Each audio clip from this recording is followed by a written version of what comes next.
ভারত, বাংলাদেশ, পাকিস্তান, ইয়ামান এসব দেশের লোকের জন্য কোন জায়গা বলেছেন মুহাম্মদ সাল্লাল্লাহু আলাইহি ওয়াসাল্লাম? এলামলাম। আবার বুঝেন, ভারত, বাংলাদেশ, পাকিস্তান, ইয়ামান এসব দেশের জন্য মুহাম্মদ সাল্লাল্লাহু আলাইহি ওয়াসাল্লাম কোন জায়গা বলেছেন? এলামলাম। তো আপনি কেন বললেন ঢাকা? ঢাকা তো বিমান তো এখন এলামলামের উপর দিয়ে চলে যায়। তো এলামলামের উপর দিয়ে যখন যাবে তখন বৈমানিক বলবে যে আপনারা এহরাম বাঁধেন। আজও বলে, ওই বিমানবালা মেয়েগুলি বলে এহরাম এহরাম এহরাম, এভাবে চিল্লাই। তা আপনি তো সুন্দর করে পোশাক পরে আছেন। 1 মিনিট আপনাকে বলি, কষ্ট নিয়েন না। আর যদি আপনি ঢাকা বিমানবন্দরেই বলেন লাব্বাইক আল্লাহুম্মা লাব্বাইক লাব্বাইক লা শারীকা লাক লাব্বাইক ইন্নাল হামদা ওয়া নি'মাতা লাকাল মুলক লা শারীকা লাক, আমি তোমার দরবারে উপস্থিত, আমি তোমার দরবারে উপস্থিত, প্রশংসা তোমার, অনুগ্রহ তোমার, রাজত্ব তোমার, কোনো শরীক নাই তোমার। খুব বললেন ঢাকায়। এখন আপনি হজ উমরা করেন, হজ উমরা যদি কবুল হয় তাহলে ইসলাম ধর্ম মিথ্যা। আপনি প্রমাণ করেন। আব্দুর রাজ্জাক সাহেব এত বড় কথা বলছেন কেন? আমি এত বড় কথা বলবো কেন? আপনি বলবেন আবু হুরায়রা রাদিয়াল্লাহু তাআলা আনহু বলেন, আল্লাহর নবী বলেছেন ঢাকা বিমানবন্দরে, চট্টগ্রাম বিমানবন্দরে, ওই আপনার লাহোর বিমানবন্দরে, দিল্লি বিমানবন্দরে এহরাম বাঁধলে চলবে। মোটা কথা, মোটা কথা বুঝি না, মোটা কথা। উনি তো বলেছেন ভারত, বাংলাদেশ, পাকিস্তান, ইয়ামানবাসীর জন্য এলামলাম। আমি বুঝাতে পারিনি কথা মনে হয়। ভারত, বাংলাদেশ, পাকিস্তান, ইয়ামান এসব দেশের লোকের জন্য কোন জায়গা বলেছেন মুহাম্মদ সাল্লাল্লাহু আলাইহি ওয়াসাল্লাম? এলামলাম। আবার বুঝেন, ভারত, বাংলাদেশ, পাকিস্তান, ইয়ামান এসব দেশের জন্য মুহাম্মদ সাল্লাল্লাহু আলাইহি ওয়াসাল্লাম কোন জায়গা বলেছেন? এলামলাম। তো আপনি কেন বললেন ঢাকা? ঢাকা তো বিমান তো এখন এলামলামের উপর দিয়ে চলে যায়। তো এলামলামের উপর দিয়ে যখন যাবে তখন বৈমানিক বলবে যে আপনারা এহরাম বাঁধেন। আজও বলে, ওই বিমানবালা মেয়েগুলি বলে এহরাম এহরাম এহরাম, এভাবে চিল্লাই। তা আপনি তো সুন্দর করে পোশাক পরে আছেন। 1 মিনিট আপনাকে বলি, কষ্ট নিয়েন না। আমাদেরকে জিদ্দা থেকে নামিয়ে 2024-এ মদিনায় নিয়ে চলে গেছে। তার মানে আমাদেরকে উমরা করতে দেয়নি। বলছে যে আপনাদেরকে মদিনা থেকে এসে উমরা করতে হবে, জুলহুলাইফায় এহরাম বাঁধতে হবে। তা আমি মনে করে আছি যে জুলহুলাইফায় এহরাম বাঁধবো। মদিনা থেকে কয় কিলোমিটার দূরে যেন জুলহুলাইফা, মদিনার লোকের এহরাম বাঁধার জায়গা। এখন সকালে হোটেল থেকে বের হয়ে দেখছি যে সবাই পোশাক পরে আছে। কি ব্যাপার, আপনারা এহরাম পরে আছেন মানে? এহরামের পোশাক পরে আছেন মানে? বলে আমাদেরকে বলেছে মুআল্লিম যে এহরামের পোশাক পরতে হবে। আরে বাবা, এহরামের পোশাক তো জুলহুলাইফায় পরবো, এখানে কেন? এখন এই টানা হেঁচড়া হতে লাগলো, আমাকে এহরামের পোশাক পরতেই হবে। একবার এসে বললো 50,000 রিয়াল জরিমানা লাগবে আপনাকে। তুমি এখানে পেঁচাল পাচ্ছ কেন? জুলহুলাইফায় আমার কাছে 50,000 রিয়াল নিয়ে নিও।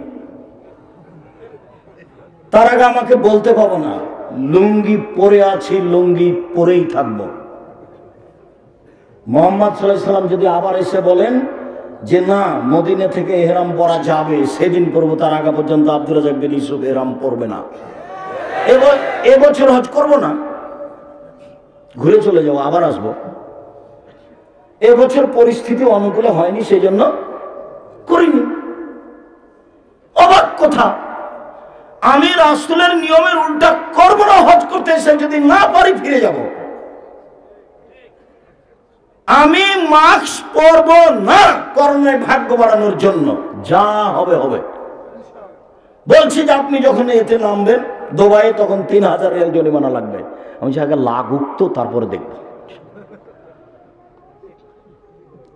তা আমি তো আলহামদুলিল্লাহ মানুষের কাছে টাকা নিয়ে চলতে হবে এরকম প্রয়োজন আল্লাহ আমার কাছে কোনোদিন রাখেনি। আপনি আমাকে সকালে এখন টাকা দিবেন, তাই আমি রাস্তায় ফিরে যাব, এই হিসাব আল্লাহ আমার কাছে রাখেনি। আলহামদুলিল্লাহ আমাকে অনেক ভালো রেখেছে। আমি 90 সাল থেকে এখন পর্যন্ত কোনোদিন মানুষকে পথ খরচের কথা বলিনি। বরং পাল্টা বলেছি, আপনি আমার সামনে বেশি কথা বললে আপনার জালসা সম্মেলনে যা খরচ হয়েছে তা আমি দিয়ে দেবো ইনশাল্লাহ। অযথা অপ্রয়োজনীয় কথা আমার সামনে বলিয়েন না। সম্মানিত দিনী ভাই বোন, এখন এই চলছে, একটার পর চলছে, একটার পর একটার পর চলছে, 2 ঘন্টা কেটে গেল। দেখছে আরেকজন মুরব্বী মানুষ আসলো, এসে তখন বলছে কি হয়েছে, বলে আর সুকুত, বলে চুপ থাকো চুপ থাকো, চলে যেতে বললো। এখন কোনো কথা নাই, কই আমার কাছে 50,000 রিয়াল দিল, কেউ নিল না।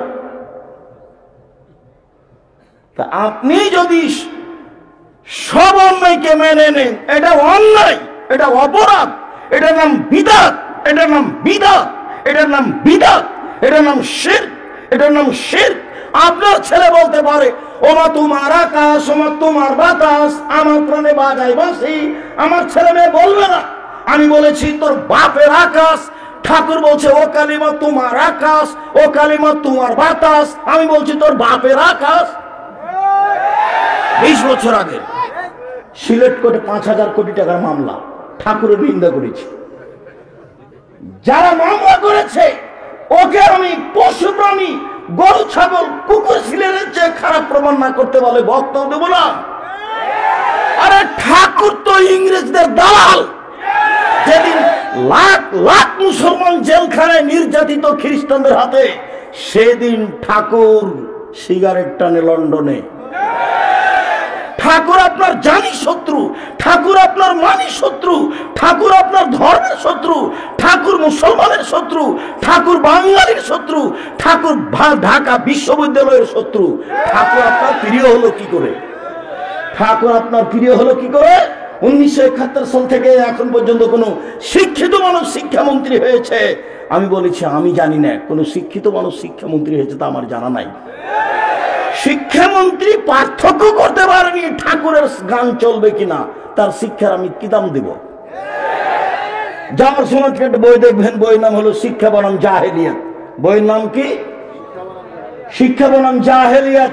1 থেকে 10 পর্যন্ত আপাতত লেখাকে নাকচ করা হয়েছে। বইয়ের নাম শিক্ষা বনাম জাহেলিয়াত। 1 মিনিট দেখাই, খুব কষ্ট পাবেন মনে হয়। ভাইজান একটু পিছিয়ে হটেন তো। ধরেন ঢাকা বিশ্ববিদ্যালয়ের বেগম রোকিয়া বলছে Dhaka train station, train station master ওই ট্রেন স্টেশনের প্ল্যাটফর্মে হাঁটছে। হাঁটতে হাঁটতে দেখছে যে কতগুলি বস্তা মনে হচ্ছে পর্দা দিয়ে কাপড় দিয়ে ঢাকা আছে। তখন স্টেশন মাস্টার পা দিয়ে লাথি মেরে বলছিল কি এতে কি বলছে বেগম রোকিয়া? আরে শোনো, ঢাকার কিছু পর্দা ছিলা মহিলা এমন পর্দা করে যে আমাদের হজ করতে যাচ্ছি পর্দার ব্যাঘাত ঘটবে। আমরা যখন ট্রেন স্টেশনে বসে থাকবো তখন তোমরা আমাদের উপর দিয়ে চাদর দিয়ে ঢেকে দিও। এখন মহিলাগুলিকে চাদর দিয়ে ঢাকা আছে উপর থেকে। এখন ট্রেন স্টেশন মাস্টার বলছে যেগুলো কি? তো বললো যেগুলো ধানের বস্তা। তখন কি করে দেখছো? লাথি মেরে দেখছে। আপনি বেগম রোকেয়ার বই পড়ে দেখেন। আপনার কাছে প্রিয় মানুষ, আমার কাছে নয়। বেগম রোকেয়া বলেছে অবরোধবাসিনী। এখন বই পড়েন, বইয়ের নাম হচ্ছে কেন হবো অবরোধবাসিনী। আরে আমি তো অবরোধবাসিনী নই। আমি পড়তে পারি, আমি শ্বশুর বাড়ি যেতে পারি, আমি স্বামীর বাড়ি যেতে পারি, আমি ডাক্তারের কাছে যেতে পারি, আমি হজ করতে যেতে পারি, আমি উমরা করতে যেতে পারি, আমি অসুস্থ মানুষকে দেখতে যেতে পারি। আমি মহিলা হলে কি হবে? আমি তো হজ করতে যেতে পারি। আমি অবরোধবাসিনী হলাম কিভাবে? বুঝতে পারেননি কথা? আমি কি করে অবরোধবাসিনী হলাম? আপনার কাছে লিখিকা ভালো হতে পারে, আমার কাছে নয়। আমি আমার জীবনে কোনোদিন সরিষার সমান দাম দিনি, ঠাকুরকে আমি 1 পয়সা দাম দিনি।